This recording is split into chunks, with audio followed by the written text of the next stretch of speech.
بسم اللہ الرحمن الرحیم. شکریہ جناب اسپیکر. وہ پشتو میں کہتے ہیں لیا چنوائے لیا چنوائے لیا چنوائے لیا چنوائے خلق ٹول پما اوبوائے لیا مڑوائے لیا میڑوائے دائم چدا سموائے. جناب اسپیکر،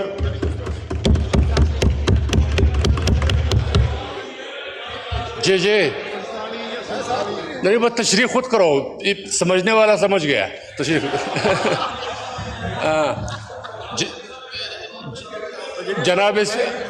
جناب اسپیکر، کل سے بجٹ تقاریر ہو رہی ہے. میں پریشان ہوں کہ بات کہاں سے سٹارٹ کر لوں، لیکن ٹائم چونکہ مجھے ایز اے ممبر کم ملے گا تو میں کچھ اپنے حلقے اور صوبے کے حوالے سے کچھ نشاندہی کروں گا اور کچھ ملک کے حوالے سے ایک دو فکرے.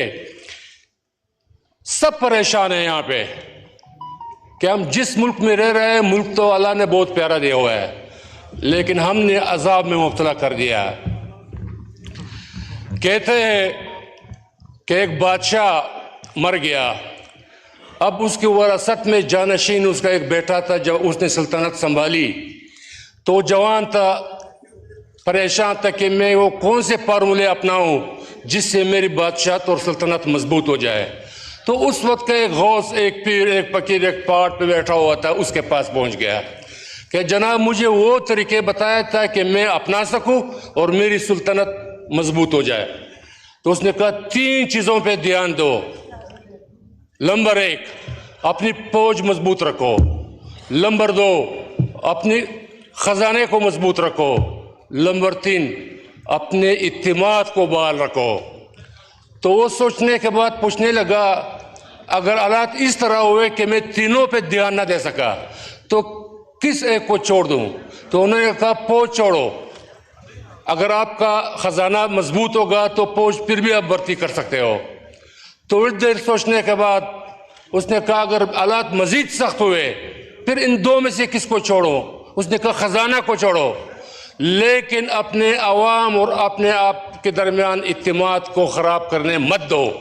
وہ اس لیے اگر آپ کا اعتماد بحال ہوا اور آپ کا اعتماد ناکام ہوا تو اب ہر گھر میں ایک ایک سونے کا بستر دے دے. جب وہ بسترے پہ سوئے گا ساتھ یہ کہے گا کہ پتہ نہیں بادشاہ نے کتنی چوری کیے ہو گئے، ہمیں تو ایک ایک بستر ملا ہے. اور اگر آپ کا اعتماد بحال تھا، وہ پتھر پہ سر لگا کے ساتھ یہ نعرہ لگائیں گے کہ کاش اگر بادشاہ کے پاس ہوتا تو ہمیں ضرور دیتا. تو لہٰذا پاکستانیوں، سب سے پہلے میں حکومت وقت سے بات نہیں کر رہا ہوں، میں اسٹیٹ سے بات کر رہا ہوں کہ اپنا اعتماد بحال کر دو. جب تک آپ کا اعتماد نہیں ہوگا نہ دنیا پہ بھروسہ کرے گا نہ عوام آپ پہ بھروسہ کرے گا. تو لہٰذا اعتماد بحال کرنا کوئی راکٹ سائنس نہیں ہے. ہم قول اور فعل میں تضاد ختم کریں تو ہمارا اعتماد بحال ہوگا. دوسری بات جناب اسپیکر صاحب، بات ہم سب کرتے ہیں بجٹ پہ، کوئی کہاں سے کوئی کہاں سے. جو بنیادی وہ کہتے ہیں مرض کا تشہیر مرض کا علاج نہیں. جب تک مرض کا تشخیص نہ ہو علاج ممکن نہیں. اس ملک سے آپ کرپشن ختم کریں، آپ کرپشن ختم کریں، 50-60% ایک ہی دن میں آپ کا ہمیشہ ٹھیک ہو جائے گا. اس وقت کرپشن کینسر کی طرح تمام اداروں میں پھیل چکا ہے اور آپ کینسر کا علاج ڈسپلن سے نہیں کر سکتے ہو. کینسر کا علاج کینسر کی دوائی سے آپ کرو گے. کرپشن اور سمگلنگ آپ کنٹرول کریں تو آپ کی معیشت ٹھیک ہوگی، آپ IMF سے بھی آپ کا چھٹکارا حاصل ہوگا. جناب اسپیکر، اس کے لیے بہت وقت کی ضرورت ہے. میرا تعلق بلوچستان اور کوئٹہ سے ہے. یہاں پہ بلوچستان کا اہمیت سب کو پتہ ہے، رقبے کے لحاظ سے بہت بڑا صوبہ ہے، منرل بھی ہے، سب کچھ ہے، لیکن سب سے پسماندہ اور سب سے غریب بے روزگار صوبہ ہے اس وقت.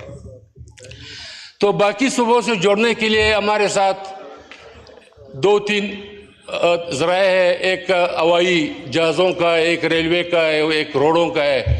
ریلوے تو اب 9 ہونے کے برابر بن گیا کوئٹہ سے باقی ملک میں، اور جہاز بھی پی آئی ہفتے میں 1-2 دن ہوتا ہے، وہ بھی کبھی ہوتا ہے یا نہیں ہوتا ہے۔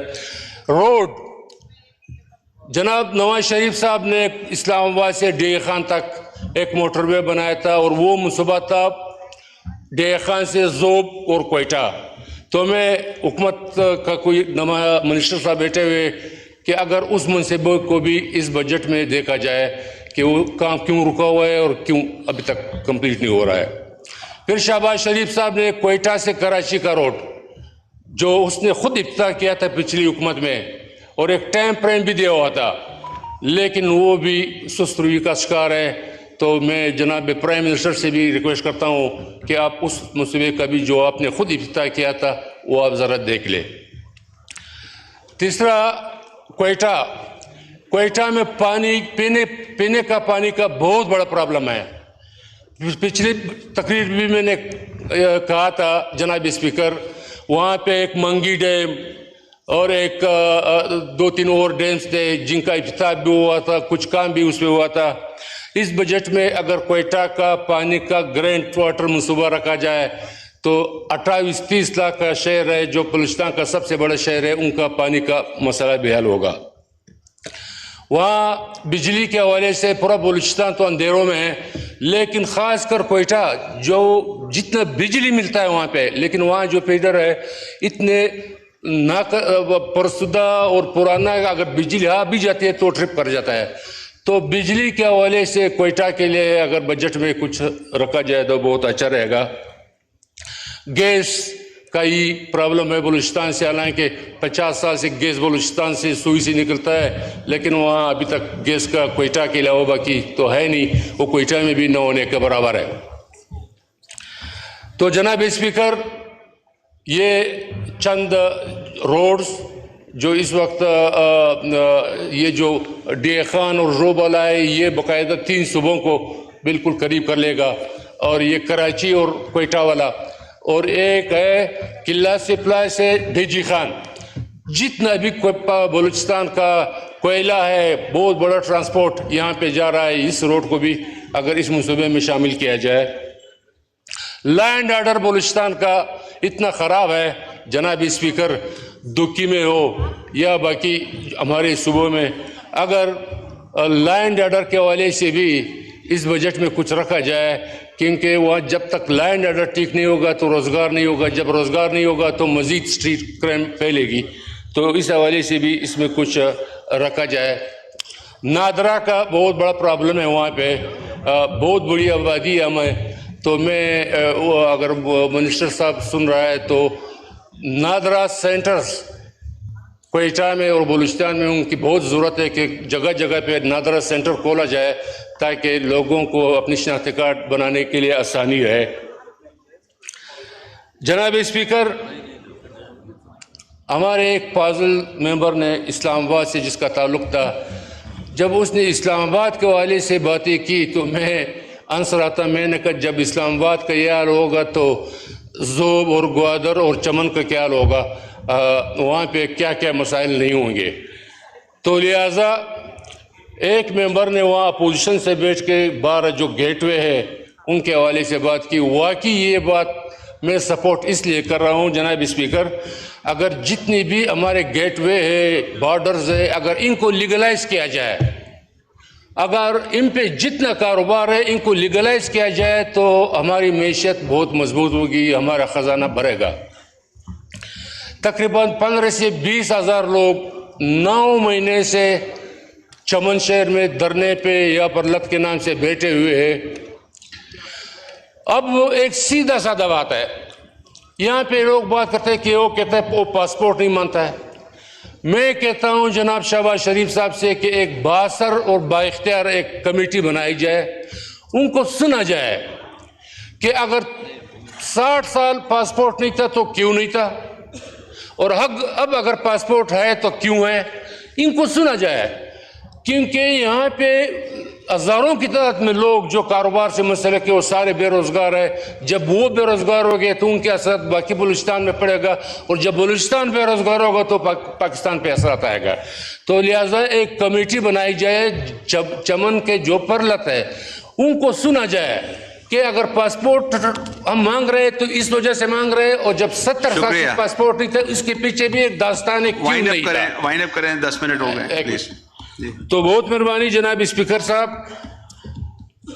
موجودی طور پہ اس وقت پاکستان کے جو حالات ہے, عوام جس مہنگائی کی چکی میں پس رہا ہے, تو آخری بات یہ ہے حکومت, صوبائی حکومتوں سے بھی اور باقی حکومت سے بھی, کہ جو پرائس کنٹرول کمیٹیاں ہیں اس کو ایکٹیو کیا جائے.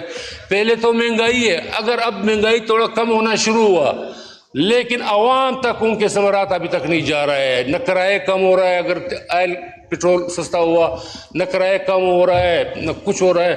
تو اگر پرائس کنٹرول کمیٹیاں بھی ایکٹیو کیا جائے. شکریہ.